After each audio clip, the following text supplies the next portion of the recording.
Welcome to Remembering the Forgotten, a space where leaders think out loud without polish or performance. No scripts, no personas, just what becomes audible when the noise drops and the mind is free to speak for itself. These conversations are not about delivering insight, they are about thinking together in real time, testing ideas against stillness and letting two open minds stretch each other. The intention is simple: to create a space where clarity can emerge and where listeners don't just consume perspectives, but feel permission to engage their own thinking more honestly. Today, I'm joined by Colin Parsons. Colin has spent years inside systems that reward momentum, structure, and delivery, and then made a deliberate turn towards something quieter and more precise: perspective. This isn't a conversation about productivity, leadership hacks, or fixing work. It's about what becomes visible when you zoom out, when old definitions of success no longer fit, and when clarity comes not from adding more, but from subtracting what no longer belongs. Colin hosts Vantage Point as a space for real exploration. Conversations that sit at the intersection of work, identity, meaning, and change. Not content, not advice, but orientation. What matters here isn't certainty, it's perspective. The kind that allows better questions to emerge, decisions to soften into place, and direction to reveal itself without force. And with that, welcome to the show, Colin. Well, thank you very much for having me. It's gave me It's my chills you pleasure. reading that out. It's quite something you never really think about yourself that way. So it's like you write these things and you think about them, but you often don't revisit it. So yeah, it's really good. It felt amazing for you to reflect that back. So yeah, thank you. You're welcome. So before we begin, when I speak of coherence, I'm pointing to a state where nothing inside is in conflict. Body, thoughts, emotions, and action aligned, moving as one. No push, no urgency, no fear driving the moment. And when I speak of stillness, I don't mean silence. I mean the part of you untouched by expectation or performance. The place that knows before the mind tries to manage it. And that's the ground I'd like us to meet on today. Nice. Yeah, that's quite something. It's we don't really think about things that way, right? Mhm. We get busy in the world and we have all these inputs, but what a beautiful way to put it, because yeah, that knowing inside of us, that alignment, I think we all Mhm. have it. I just think that um, there's so much noise outside that we kind of we're too busy looking at the or reacting to those other things and we overlook it. So yeah, a really nice place. And if you think about that, we didn't need to go into a spa or into an ashram. We can just experience stillness as it is. Yeah, Because stillness is not a void of action, stillness is coherence. yeah, yeah. And that is the beauty. I think yeah, you have to be intentional about it as well, right? Yeah. I just, I don't know if we avoid it though, do we? Do you think we actively avoid Yeah. doing those We do. things? Because I don't know, maybe Yeah. there's some scariness in there for us, that Yes. that quietness, like sort of sitting with some thoughts or sitting with something seems to be very uncomfortable for us. I don't know if we're going to be scared of what we find. I'm not quite sure. You think about that. If you look at how I personally see stillness, it is basically you meeting with yourself. And when stillness is present, then it basically moves all the noise outside. So now imagine how uncomfortable for most human beings this must be. Yeah. Because, you know, all the noise we are complaining about, I'm sorry to say for everyone who listens, it makes you freaking comfortable. Yeah. Yeah. Guess Yeah. if suddenly that noise would be gone, all the voices that try to influence would be gone, all the past history that tries to influence in terms of taking decisions or how you should think or consider that you should be about XYZ of thinking people, it's gone. That's what stillness is. Yeah. Yeah. I think So we no put, wonder people freak out. yeah, I think we put a lot of excuses in the way to say why we can't do those things and that Mhm. stillness. I heard something ages ago that they did a study that more people would rather give themselves an electric shock than sit with their own thoughts for 15 minutes. And that's Think about quite it. something. I was like, okay. Yes. So, yeah. Yeah. But let's stay here. But there is deeper meaning, which I believe the researchers did not see yet. Why would they rather have an electroshock than sit with their own thoughts and emotions? I don't know. I can only maybe put my own perspective on that. I think, oh, I don't know. Is an uncomfortableness sitting with yourself? Maybe you need to deal with something that you're not comfortable with dealing just yet. And the word happiness pops up into my head that you're not truly happy. Interesting. Mhm. Um, and that, so I've said this recently that I think the most successful people I know, and if life was to end tomorrow, the most successful people are the ones that accept themselves fully as who they are. Not money, not status. You know, I'm not saying those things aren't important. I'm not sort of belittling any of that. But the ones that feel that they can show up as themselves. And for me, that's true success and true happiness. I think just to understand and be yourself. Mhm. And I have this feeling that so many people are not. And they blame outside factors. But I think it comes down to decisions they've either made or not made. And Mhm. to reverse those are hugely uncomfortable. And to admit that to themselves, to admit that something needs to be done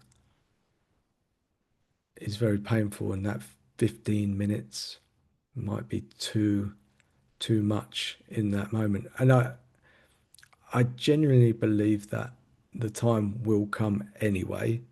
Mhm.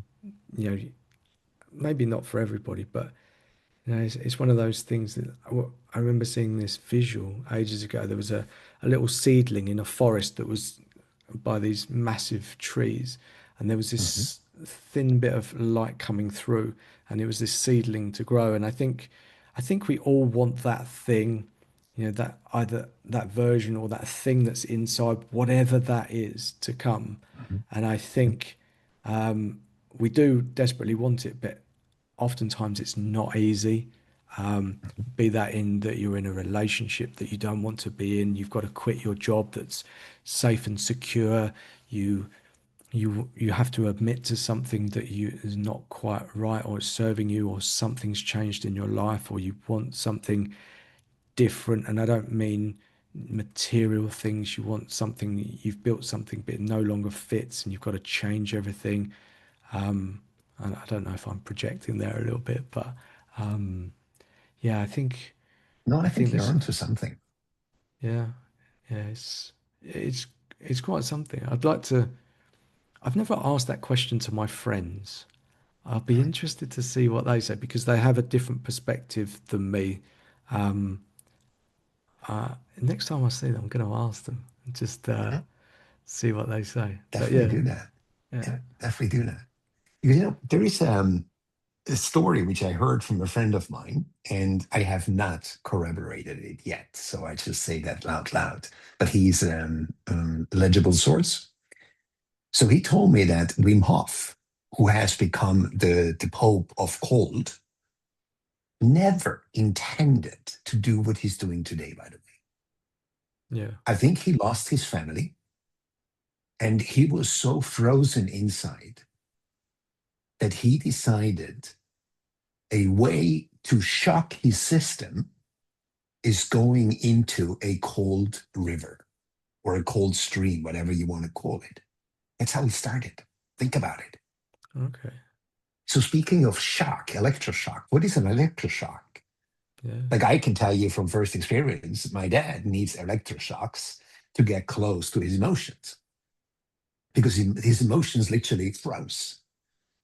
Wow. They are shut in unless they shock it. And today it's fortunately a different system than it was like 10 years ago. Like 10 years ago was brutal. So today it's very advanced. But nevertheless, he was so paralyzed inside that he needed that shock situation of that cold river, the cold water, and that brought him back into life. Think about it. Yeah. And then he just took it, from my his perspective, a little bit too far, to be honest, because Yeah. he made it a cult to go into snow, go into the mountains, and whatever. But I believe what he started out was enormous discovery. Yeah.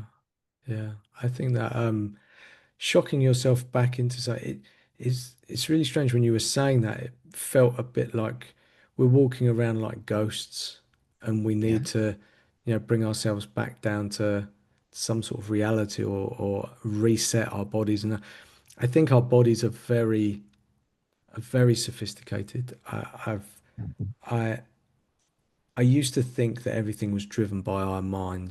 People say, "Oh, I love you," and they think, that's from the heart. But Mhm. more recently, it's been about my body, intuition. There's a lot of messages in your body rather than Mhm. your brain. And I think I don't know if there's a lot of burnout in the world, and I Mhm. think a lot of that comes from people trying to drive everything through their brain, trying to go, Mhm. yep, I'm going to do this, even I when their agree. body is saying no. And Mhm. the burnout, and I've spoken to a few people about it, the burnout is literally the body's last defense to say no. And it says, right, Mhm. everything else is going to stop. I'm going to shut it down because Mhm. without my body, without the body, you cannot move. And Mhm. you know, and I've seen people try, excuse me, trying to get out of burnout, and they've tried to think their way out of burnout, Mhm. but the body's saying enough. And Mhm. it's almost like they're having an argument, and that takes a long time. Someone said something like 3 years to properly recover Mhm. from something like burnout. But I Mhm. think you almost need that reset, press that button to do it. And yeah, and I think shocking your body, and again, I think we've only touched on what we're able to do with our minds, with our bodies, etc. I think there's so much more to discover. But I think that's shocking ourselves back to almost like a reset is very powerful. Yeah, I do think we shouldn't have to wait to get there to Exactly. to do it. And you mentioned something interesting. Us basically using our body to get back into, right? So it's basically us who are conducting our bodies. So let me put something challenging out here for most. What if we should actually get the heck out of the bodies and our system's way and simply let it do what it's meant to do? Yeah, I think the word meditation comes up when you say that because and there's different schools of thought around meditation, what it is. I I think yeah, meditation is almost trying to disconnect all of those things and try and Mhm. find a space where your body says, okay, this is actually what's going, and you're trying to get out of your own way. And Exactly. yeah, I feel and that's, and that, again, I think we can get meditation wrong. I think there's obviously different ways of doing something, but And you're a meditator as well, right?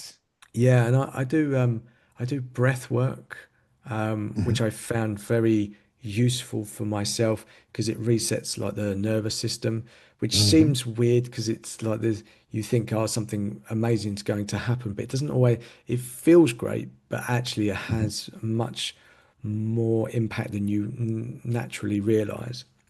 Hmm. And if I don't do it for a little while, then I notice the difference. Hmm. I seem to be calmer. So, especially I found that I like coffee, and I know this. Hmm. So, if I drink too much coffee, I get kind of anxious. Hmm. And I found like, if I'm overwhelmed with stuff, if I go and do breath work, it's an exercise that takes 20 minutes. But at the end of that breath work, there's kind of like this meditation moment. Hmm. I come out of that and I'm like, oh, like yeah, I feel fresh again. It's not like I feel like a superhero, but I'm like, oh, okay. I went into that feeling a certain way, and then you come out and you're much more regulated. Hmm. And it's very powerful because you have to hold your breath for it first. I only do 3 cycles. You do it for 1 minute. You have to do deep breaths first, and you hold your breath for one Hmm. minute. Then you do it again, 30 breaths, and then you hold your breath for a minute and a half. Then the last one's 2 minutes. But you can keep on Hmm. doing it if you want to. But it's that realization that your body can do so much more. So that, it's not always easy for me. What I've noticed in myself, when my brain kicks in, I cannot hold my breath for that 2 minutes. Hmm. Hmm. I start to imagine sort of drowning or something like that. Makes sense. Yeah. When I no longer think that way in those terms, I can hold my breath for longer, easy, more than 2 minutes. But oftentimes my mind is creeping in and then my Hmm. body's trying to do something. And it's this afterwards, there's this meditation moment, but just that sort of reset and just try to connect. I think where we often fail when we get into that is that we think, oh, what's our to-do list? What we got to do? And just because that happened once or it's happened 20 times doesn't mean you shouldn't keep trying because there'll be a moment where you go, ooh, okay, I got some great message, some great feeling or something. So it is, for me at least, it's definitely worth doing and pursuing, and with no expectations, no agenda. And I found that in other areas of my life. If you go into meditation, breath work, or anything expecting a result, it will not work. Just do the work, forget about the result, and actually results come when you don't think about it. So you use the word that I hear quite often, try. Mm. Mhm. Hmm. You're basically trying to get your body into that homeostasis, which you would like to go into, right? Yeah. Do you believe it would be possible to actually get to the point, Colin, where our body does that on a constant basis, gets interrupted by us, but then immediately goes back into it again? That we're actually living in a upside down world where noise is almost like admired. Yeah. More noisy, the more stressed you are, the more successful you probably are. Yeah. But what if this is absolutely counter systematic, or how systemic? What if this is absolutely counter how we live? Yes. I That's quite an interesting and deep thing to think about it because my mind goes off in several directions. And again, I don't know why we don't do it. I don't, because the reality is that would be much better for us. Our thinking would Uh-huh. change, like the way that we approach things. But again, almost like you said, we welcome the noise, right? We welcome Mhm. all of that in. Mhm. And I'm just wondering why we don't do it. Is it, So we're pretty much at the beginning of the conversation, right? When you yeah, mentioned little seedling that is being nurtured by that stream of light in the forest, yeah, because that's where you asked. yeah, yeah. Ooh, I don't know. My brain's going in many different directions now. I maybe it's just too scary. But Maybe why?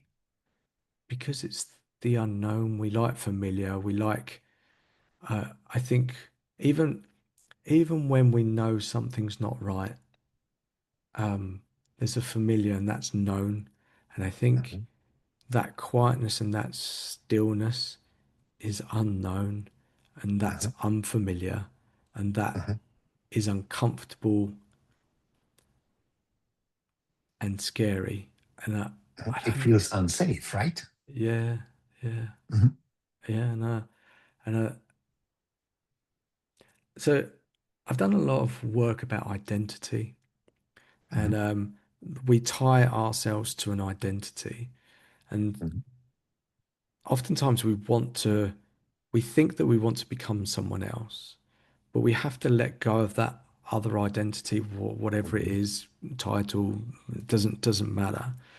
But it's not that you go from one to the other. You go through this transition period, mhm, and that is almost you have you're no longer in the old, but you're not yet mhm, in the new, and this is mhm, almost like you're in this space. Nothing makes sense. You can't grab onto mhm, anything, and it's mhm, you don't know how long it's going to last, and that's hugely scary. And I think if you know, you will quickly try to go back to your old identity to mhm, feel something familiar, but you have mhm, to sit with that uncomfortableness mhm, and until something reveals. And there's no calendar, there's no clock on the wall that says, "Yeah, you got 3 minutes left."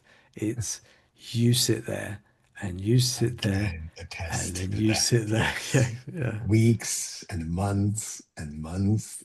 yeah, Yes, yeah. But absolutely. I, I feel that there are people out there, and I think they've tried to share that message, and they've sort of said that's not an easy part, but they've they've moved into a different identity, and that is a real connection almost with themselves. That's kind of their true identity, not something that's been shaped by a culture or society or anything like that. And so they've had to let go of those things, and they'll say, yes, it's painful, but you can feel that when they're in alignment with themselves, then things take off. And I'm not just saying, money wise, that's how see things often. Um, it's Because I just, can tell you, Colin, money comes last. yeah, yeah, Because in society, money comes first. So we do anything that money comes, because if we don't have money, if we don't make money, we're not successful. What you just mentioned totally reverses the roller.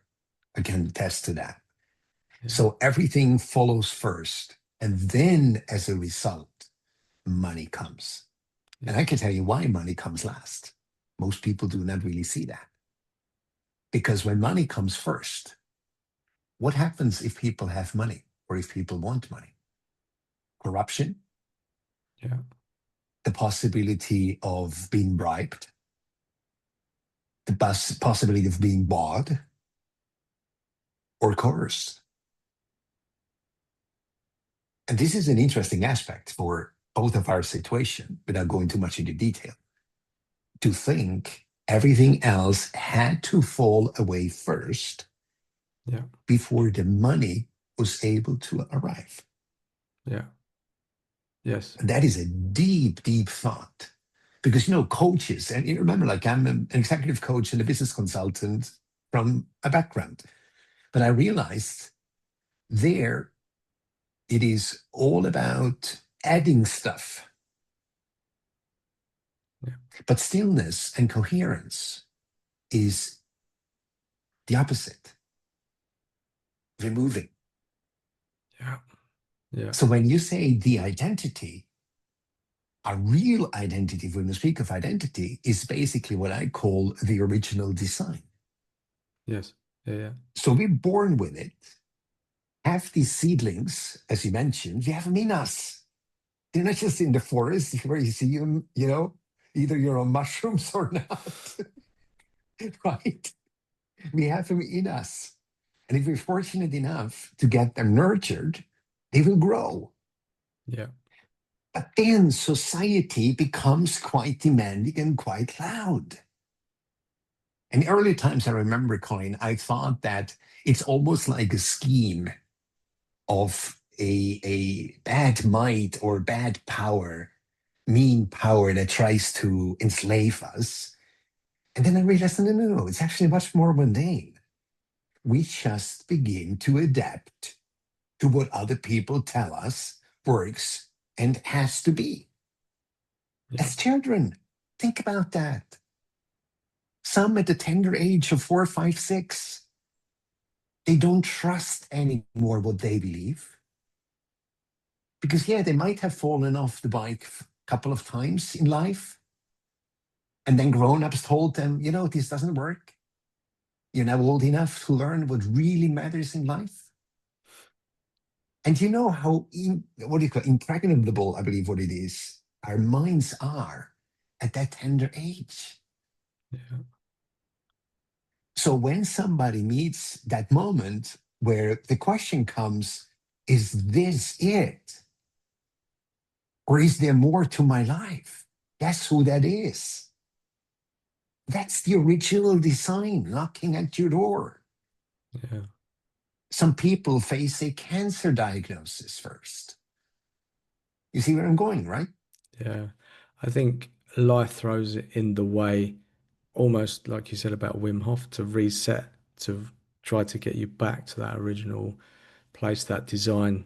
And I think, yeah, I think sometimes there's this quiet whisper, there's something, Yes. but you can't, and you're trying to exist or trying to put that into place in a world that doesn't necessarily want you to be that way, or you've been conditioned to do that. Exactly. So it feels Okay. very Now foreign, we get to feels the very, reasons.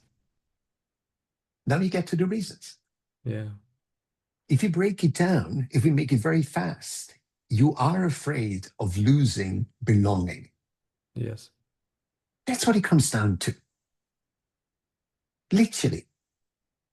The adaption literally makes us a wonderful member of a club where everyone is at least as miserable as I am, right? yeah, And when you suddenly start questioning stuff, that's why I'm saying when people come to me and say, Marcus, I have this really strong inclination of almost daily asking, Marcus, is this as good as it gets or isn't there more? They feel something is wrong. I said, no, no, that's an absolute compliment that your inner system says enough, enough. yeah, And I believe that's what the people have to hear. Because that voice, as you know with yourself, Colin, that voice is quite quiet and tender. yeah. Well, Yeah, it's quiet and tender before it paralyzes you yeah. because it gets louder and louder. So when people come to you and ask that, what's your, what's the next stage though? That's, it's good they've got that awakening and awareness. What's the next step though? That's quite a, It's a and that, very poignant question to ask. yeah, and it's different for What everyone, if? right? Not so much. No? This is literally, no, this is universal. Okay. I lead you through it if you're interested. Yeah, go for it. Life knocks and says, Colin, is this as good as it gets? Isn't there more to life? And the only thing you have to do in that moment is to say, what if there is? And then, almost like a whisper, please show me. That's it. Nice. I I then imagine this is where my brain's going, so correct me. The world starts to open up, synchronicities, call it what you will. start to show up. And yeah, Yeah. but in order to be there, you have to be intentional, right? You have to go, okay, be open to, I want to say anything and everything. Does that seems very Yeah. a loose statement, but you go, okay, don't, you know, because your mind carries with it what it sees, like, what it's been conditioned to see. You need to open up your eyes to not to define what's coming, but just to open your eyes and see, okay, oh, what's unusual in your day? What's unusual? What's showing up? Where's this? And be curious about that because I think those signs will be everywhere. There's not Mhm. always an obvious answer. It's not someone Mhm. giving you everything, but there are signs along the way. And I think if you if you can be as open and receptive as possible and Mhm. curious, then I think you are able to see them. That's my interpretation, at least. Imagine it as following. There's your body, and there is your original design, which some people call soul. Let's call it soul for a moment. So basically, the soul gets pushed out of its rightful seat, maybe at the age between 3 and 6, somewhere like that, right? It's the soul asking you this question: is this it? Or isn't there more to life? So when you say, huh, what if there is more? Please show me. You're talking with your soul. So the soul begins a dialogue with you because you invited it, maybe for the first time in your life. And then it begins to show you the distortion that hinders you so far to actually hear it and be able to listen to it for longer. And that's where the subtraction takes place instead of addition. Mm. So it's not so much that you have to wait for outside signs, that's nice. But the real kicker is that everything takes place in you. Yeah. It's I I I think maybe as we see as intuition, I would say it's maybe along those same lines. Yeah, I've some call it experienced intuition, some call it source, some call it whatever you want to. yeah, and I it's strange how that shows up. Like you said, there's a dialogue and it's like, oh, okay, and it's yeah, I've had that myself. That's why I jumped into doing the lives. It Mhm. was out of a frustration, but I connected with part of myself that was it was like this it's like this voice and you don't know where it's coming from. You don't it doesn't I don't know if it sounds like you. There's no real tone to it, but it's like, okay, go this way. And it's like, Yeah. oh, okay. And yeah, and it's that internal thing. And it's really strange when you do that, you go, okay. And it's this inner not confidence, it's just this, I'm gonna do this. And Mhm. the outside world will try and stop you or Mhm. bring their own perspectives on things. And Mhm. it doesn't have to be combative. It can be, you can just say, oh, thanks, but I'm going to do this. But Mhm. following that without knowing exactly where it's going to lead you is Mhm. both very thrilling Mhm. and a little bit scary at the same time. Um, Yeah, because the things that have training is double-edged. yeah, and the things that seem to have defined you or that you would have as a measurement in the world no longer matter. It's you Mhm. find that it's almost silly that you used to listen to those things, Mhm. and you just Mhm. go, yeah, okay. And I've I found it for myself that I'm wanting to hear it more. It's like, oh, okay. It's the thing that Mhm. leads you and you go, oh, okay. And it's like this quiet, warm friend that goes, okay, we'll just go this Yeah. way. And Yeah. oftentimes it will lead you in the opposite direction of what everyone else is doing. And I think Yes. maybe that's the sign that you're doing something right. Yes. My dad taught me a few things, not too many, but a few things. And one of them was, if everyone tells you it's right and you know it's wrong, trust in your own voice. And if everyone says it's wrong and you know it's right, trust in your own voice. As you can imagine, he was a good messenger, but a very bad disciple of his own advice. Yeah, So he normally. paid dearly. Yeah, He paid dearly. But I believe this is really what it's coming down to, is that, I was at the moment, and I think I was about 20, 24, something like that, where I suddenly realized what the world sells me as known and as secure feels extremely unknown to me inside and extremely unsecure. And I realized what feels like unknown, I suddenly felt like the U and the N were eradicated and it became more known. And the insecure, unsecure, the UN eradicated and it became secure. And I suddenly felt, wow, what the world tried to sell me as the plan and how it has to go actually felt at unease for a reason, for a good reason, because it's not me. And I always say, goodness me, why do you think we have 8.3 billion people in the world? To be all the same? To all follow the same path? I don't think so.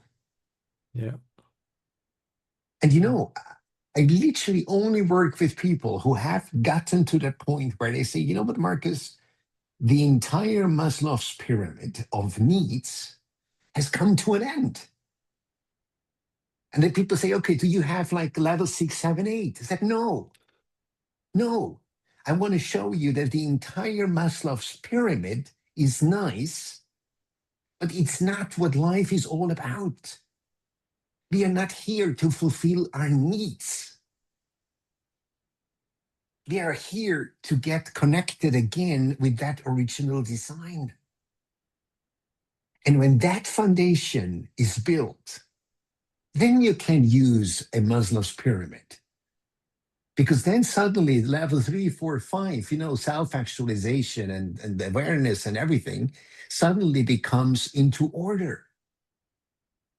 But if you have not done that first step I mentioned first, you actually start to pervert those layers. That's where people suddenly become power hungry yeah, instead of starting to think for the greater good, where self actualization becomes an ego trip, where you suddenly start abusing everyone around you, pretending that you are meaning so well for them, very much knowing you are like a Moloch who's just eating, the story, right? The babies. yeah, And you eating them not for their good, not for their family's good. You're eating them because you need that energy to thrive, yeah, which is yeah. crazy if you think about it. I've never heard it described that way, but we talk about foundations, and the way that you've described that is very interesting because we think about that pyramid, and Mhm, we think, okay, we start and then we go, but it's the foundation of what that pyramid is built on that is mhm, essential. I was thinking while you were saying that, we never teach kids that. We only find that out, during later on in life, we're studying or something like that. I wondered how that would be if we actually taught that to kids and they had some concept of what that meant and how that what that meant for them and their lives without our steering them and sort mhm, of influencing them mhm, basically in a way that suits us rather than suits them. mhm. That's basically what Rudolf Steiner, I believe, tried to do when he created his Rudolf Steiner schools. But the one difference was, and I know those kids myself, when they went through all the grades that Rudolf Steiner offers, and then wanted to, transfer into the public school system, they had issues. So Rudolf Steiner deliberately did not prepare them for what had to be prepared to become a good soldier and a good member of the economy. Did not. Literally did not. So think about, if parents are listening who have little children, if you actually help them to develop a natural relationship to that inner voice, that you teach that little baby or little kid, if you feel something is right and somebody else tells you it's wrong, believe it, and the opposite. Because I really believe, Colin, that, don't remember how old you are, but I'm 53. So I maybe like half of my life. But I believe the last couple of years were here to remember what I forgot, because people told me how I had to think and feel. Yeah. And I believe this is the reason why we're alive somehow. To literally remember what the world taught you to forget. And that makes it quite different and difficult for the system, because the system doesn't like that. No. Yeah. Imagine if you just start to think. Some people tell me, but Marcus, like how does it work with my family, with my marriage, with my children, with my job? I said, there's no impact at all in the beginning. It's you allowing that question, speaking it out loud. What if there is more? And then to whisper, please, show me more.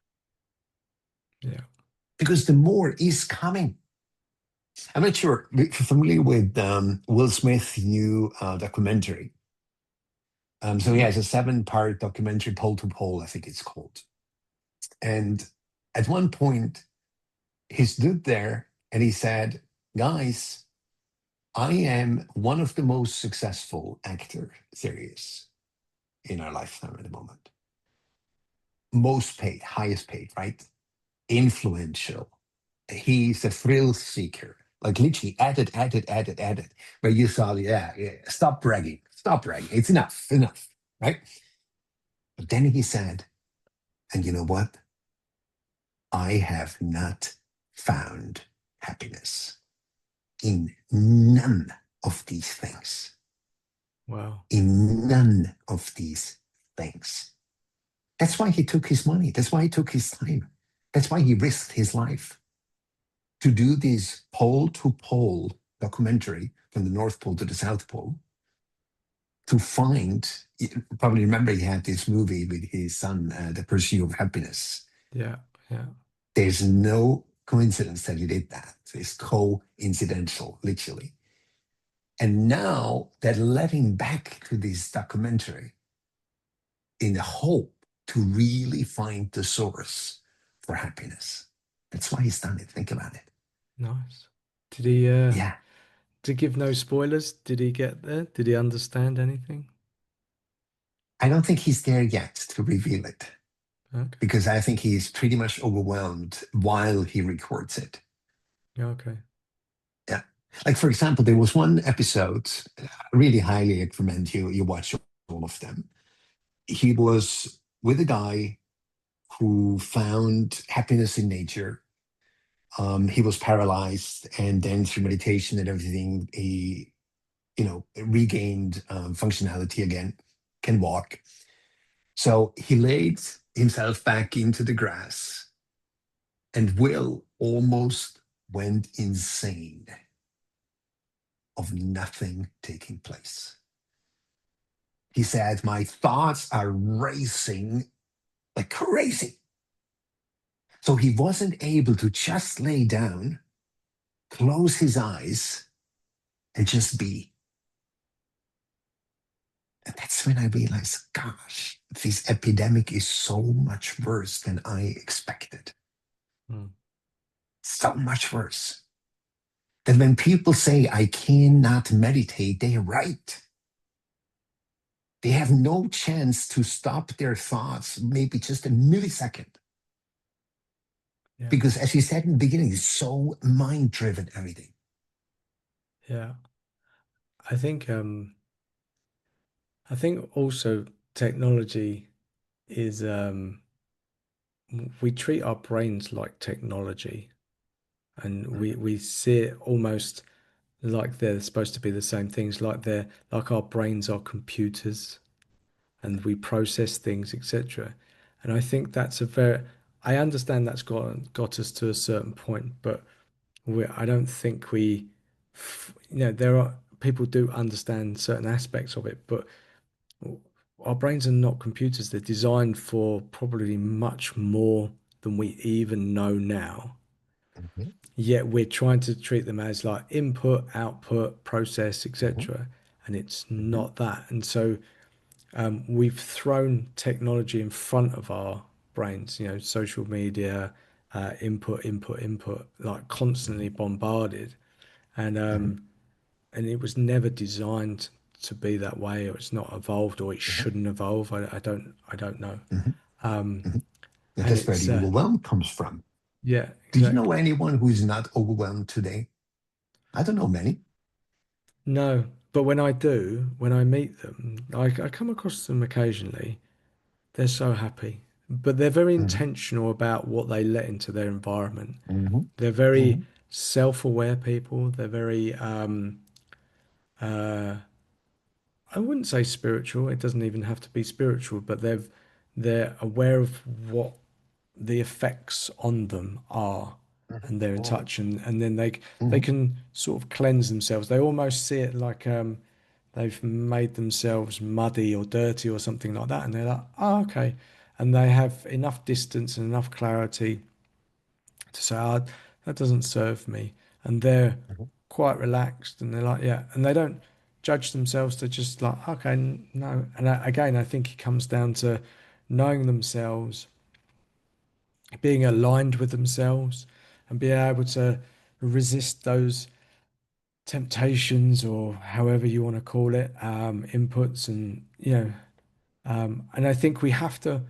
fight very hard, because you know because those things, they're designed, social media is designed for a way to give us that dopamine hit that make us mhm, feel that we're special, but it's not actually delivering it. And there's been talks, and I know there was a documentary about it, like how it's supposed to trigger your brain, etc.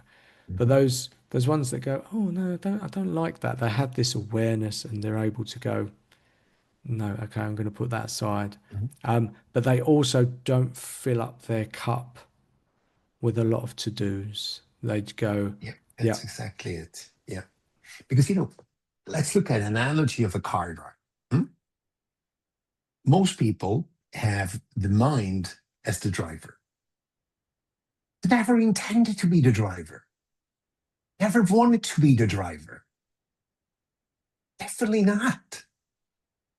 Then people say, okay, so it's like a passenger in the passenger seat. No, not even that. The mind wants to be on the back seat, and it wants to be a support function for the actual system to work. Most people say, goodness me, what is this guy talking about now? The system to work. And that's exactly the thing that talks to us, saying, Marcus, this can't be it. yeah, This is not good. Something is absolutely out of whack. Totally, totally out of order. And I think that's what we have to understand, that we are literally, not Hail Mary, but Hail Mind. And the mind has to be moved to the seat where it wants to be, on the back seat. Because the mind is an amazing, you want to call it machine or whatever, or an entity or a being. Because the mind observes. The mind wants to give feedback. And you see, that's where my coherence aspect comes into, because that's when the mind and the heart goes into coherence, when neither nor is the driver, because that then opens the gate to the actual driver, which some people call soul, some people call source. I'm not sure whether I shared that with you, but I grew up as an evangelical Christian. So God was taught to me as the system. And I realized, goodness me, in the end, it was all me all the time. Whether I delegated it to a source that is more mightier and more powerful than me, that was basically outsourcing agency. But now, at the age of 53, and actually, I can tell you, partially aided by doing these shows, because I have the privilege of speaking with people like you, not interviewing, but speaking, where we can delve into depth which other people could not even dream of. That's why I'm saying it's all about the quest around stillness, because I believe that the real driver has been pushed out of its rightful seat, and our life's mission is to return to the driver and then actually show that we really mean what we say. Because the driver says, goodness me, Marcus, why exactly should I believe you that the mind is actually willing to move its seat? Because it's become really comfortable up there, not knowing what he's doing, but he loves to be in a position where he's adored. Mhm. And that's when I realized, okay, now the conversation with the driver is actually what's next. And to really show through actions and not through words that I mean what I mean. And that's when I realized the journey is taking away stuff, subtraction instead of addition. Yeah.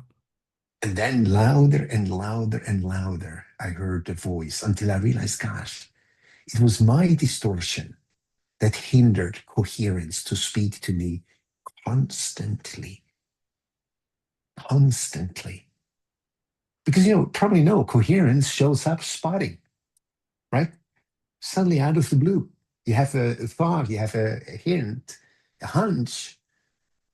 No, life is supposed to be led by that force. And the mind should be a support function. And now you understand why people are afraid to even slightly entertain that there is more, Yeah. because they have come so accustomed to that system.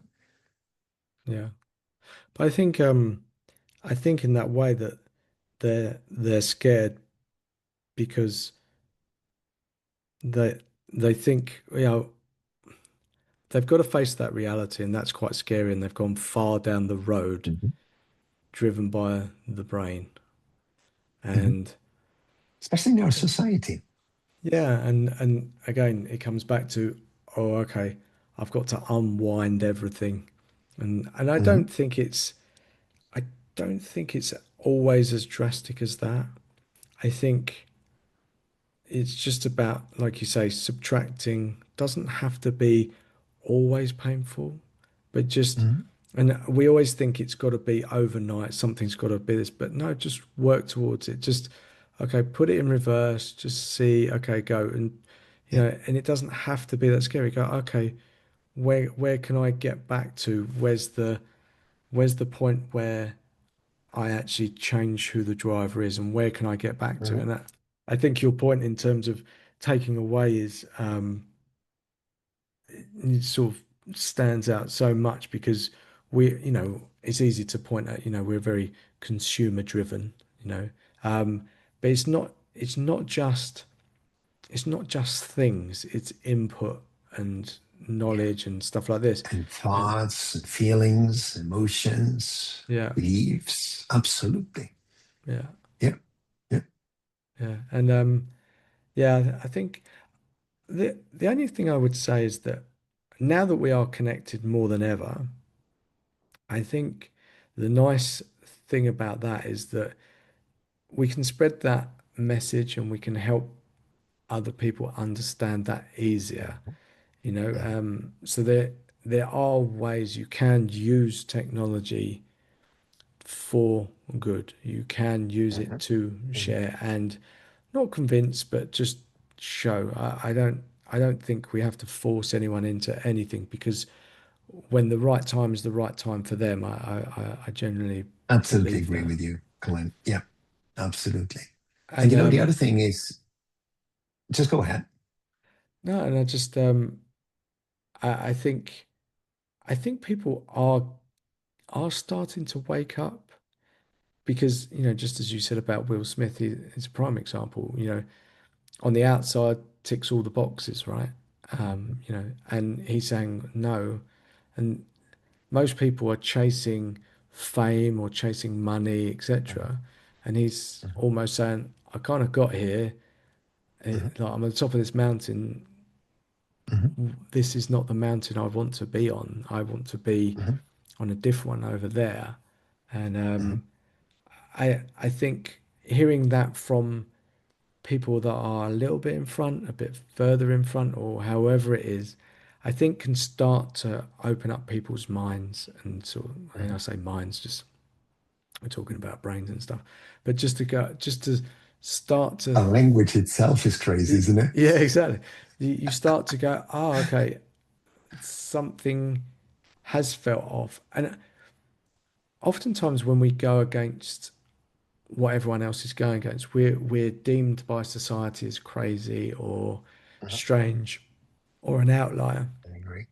Mhm. Um, and but it also allows it gives other people permission. So um, when you look left and you see someone there and you go, oh yeah, I don't know if I'm brave enough.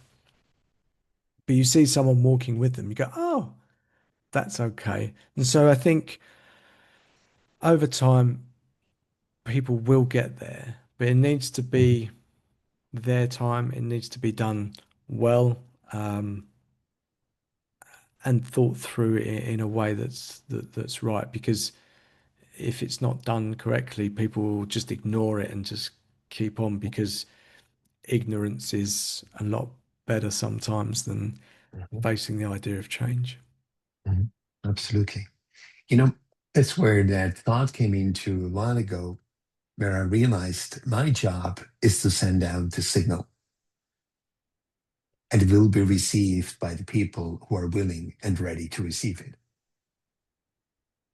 So if I would go out there and try to convince people or convert people, that would be a disaster Yeah, because people we're talking about and I'm approaching are way too intelligent for that.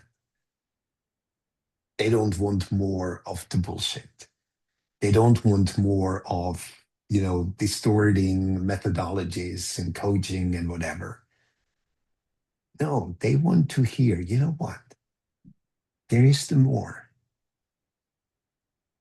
It is, it is available. And all I'm doing is saying, look, I welcome you on that journey. That's all I'm doing. Because I can literally say, if I look at the guides that Will Smith had on his tour, I'm one of those. But at the same time, I'm still finding out so much more in terms of what else can be shed, what else can be left behind. And now, literally, the time has come where I say the biggest challenge, I believe, for today's humanity is to get out of the way of our inner system and let it do its work it's assigned to. Because if we believe that our brain is mighty and powerful beyond imagination, think about what keeps everything working. everything working. And that's the system. Yeah. I'm just wondering if, in the same way as we talked about Wim Hof, do we need to shock the system back into a reset? And it would be sad that we have to get to that point to accept. But Yeah. I personally don't think it's necessary. yeah, But quite often the system shocks itself into it first. yeah, Uh, Suddenly you have a diagnosis or you walk into a burnout. yeah, And you're absolutely right. It takes a while to recover from a burnout. Because those people say, look, I have a burnout. I say, for how long? Oh, yeah. a couple of weeks. Ah, okay. Yeah. So when did you get back to work again? Oh, it's just a couple of days ago. Ah, okay. Yeah. Nice. Keep going. Yeah. Yeah. Yeah. I think burnout on that topic is very is really interesting. I think again it's such a calling to really reassess your life. Um, and I think the sad thing is that my understanding of it is that your body's shut down. You don't have time to think about anything.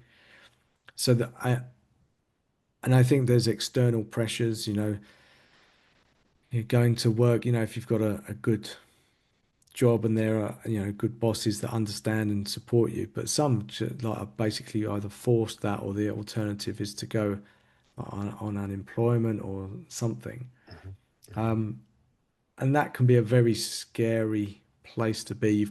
You've built roles and responsibilities in your life, and I think, but I think I've always said it. I know it sounds really horrible.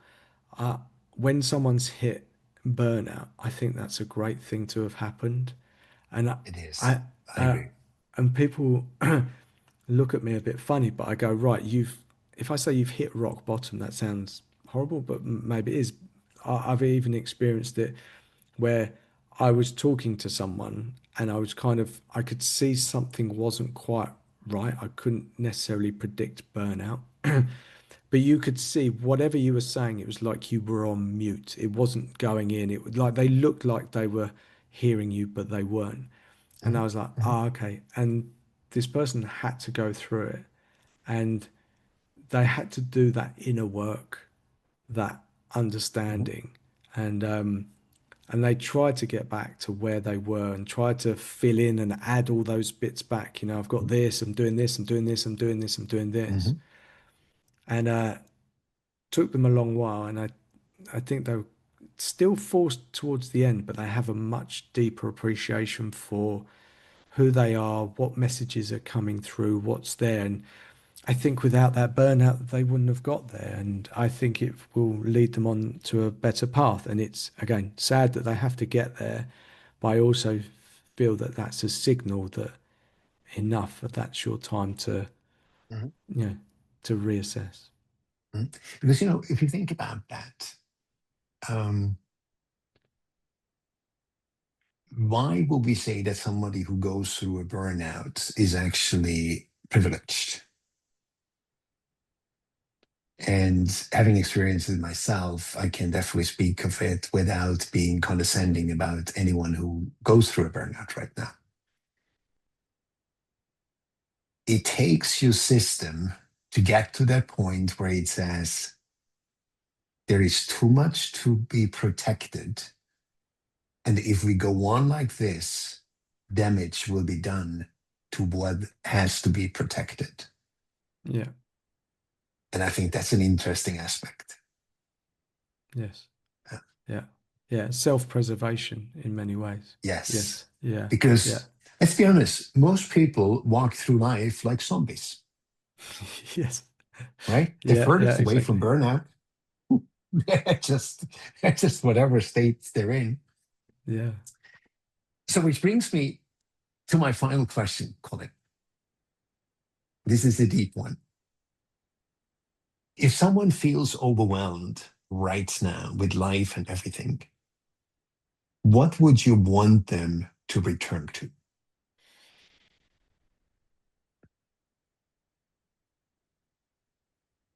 themselves as a child. Uh, I I've had this conversation a few times recently, and as a child, you don't worry about things as much. You just play. I think there is so much joy in life when you play, and we don't, as our adults, we're almost looked upon strangely if we play. But I think play brings out something very instinctive in us. It shows us who we are without the filters, without the pretense, without, without those things, youngsters don't feel ashamed necessarily. They feel something. They don't feel embarrassed. They don't, they're Mhm. just playing, you know, they're pretending to play, soldiers or princesses or whatever. Their imagination is free. Mhm. They don't need things, I know you can look at children, mine included, they have much more than they ever need. Mhm. But get back to that place. That place will help you reconnect with who you are. And, that might not be the answer for everybody, but I think it's a good place to start because you don't come out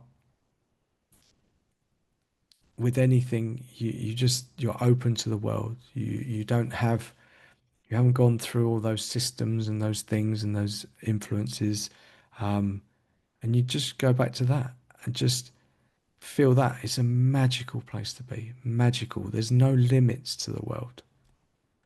Then start being curious from there and then just see. Don't set an agenda, just do it. And I would say the best place to start. What a beautiful way to end our show, Colin. Thank you so much for this conversation. Thank you so much. It was a real pleasure. It was very deep, very thoughtful, and I like the fact that the way that you think about these things. And it's not often I get to have these deep conversations in this way. So thank you very much, Marcus. Appreciate it. You're welcome. This was Remembering the Forgotten, a conversation held in clarity, not performance. If something in this exchange shifted how you see, let it stay with you. A few quiet pointers are waiting below.